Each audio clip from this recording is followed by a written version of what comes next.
In today's session, we're going to be talking about 3 time-saving tips for very busy leaders. Stay tuned.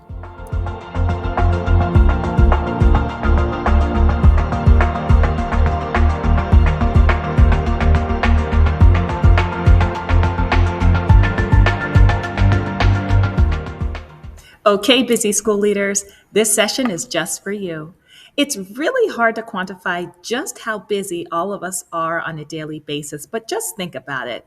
We have responsibilities at home, we have responsibilities at school, we have responsibilities in professional organizations, we have professional responsibilities literally everywhere it seems that we go. So it's really important for us to maximize our time and to make the best use of it, because even when we think we have the best laid plans for a smooth day, we know we can be interrupted instantly by students, by a staff emergency, by a community emergency or a need. And so it's really important for us as leaders to make sure that we utilize our time wisely and make the most of every minute that we have while we're on our jobs. And the reason why we should do that is because we need that boundary so that when we're at home, we have all the time, the rest of the time, to focus on our family and our friends and things that are most important to us outside of school. So today's session is really going to highlight how we can maximize our time, make the most of it during our day so that we do have time that's much needed to decompress when we get home. So, one of the first tips that I have on managing our time is really prioritize. Again, there are so many things that come across our table on a daily basis. We need to have a system for prioritizing what is important, what is urgent, and what we can delegate or save for later. So, all those things are important for us to think through as we are receiving various needs throughout our day. One of the things that I like to do to help prioritize my emails, because we know how important it is to read emails, is to read emails out in the school building and not in my office. That's a very simple way for me to make sure I'm keeping current with what needs to be happening and managing a high volume of emails while also being present in my school and in my school community. So one of the things I like to do is to go into the cafeteria, set aside maybe 30 minutes to 45 minutes to check emails while I'm sitting with students as they eat their lunch. It's a really nice way to do two things at once. First, you can converse with students, and as long as it's nothing that's confidential, you can also answer your emails. And an added bonus is that the staff inside of the cafeteria really appreciate your presence there.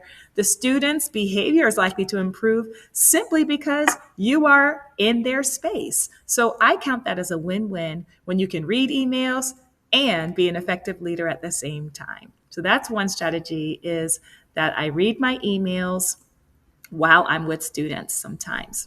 Another strategy that I've learned is I have to learn to say no.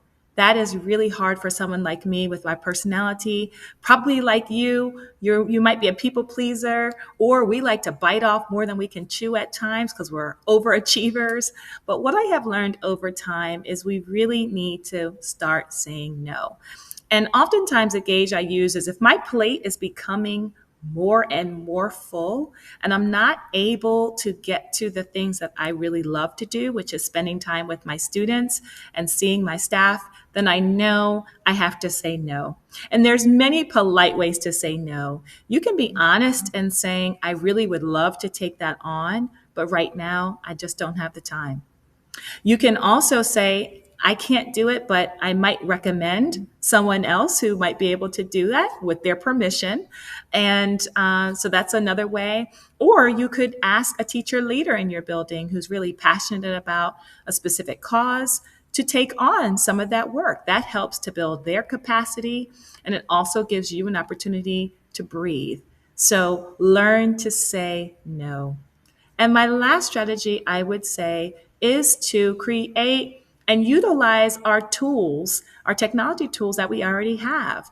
So, first is the calendar. Your calendar is so critical to your day. Block off times to get into classrooms. It's very important that we're instructional leaders first. So, without putting that time on my calendar, it's much more likely that it falls by the wayside and I don't get to it.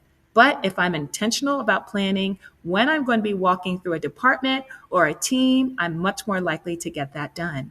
Another thing that I use is I auto schedule my emails. This one is really simple but extremely effective. If you are anything like me, I forget things a lot. So it's very helpful to me when I'm writing an email and that I can auto schedule it for the future. So long as it's not something that has sensitive information in it, if it's just a reminder email to my staff or something I need to share with the parent, I auto schedule that email. And that way I can cross it off my to do list in real time and I just schedule it for the future. I hope that you find some of these tips helpful in planning your time. And comment below and let me know how you are managing your time. Thanks.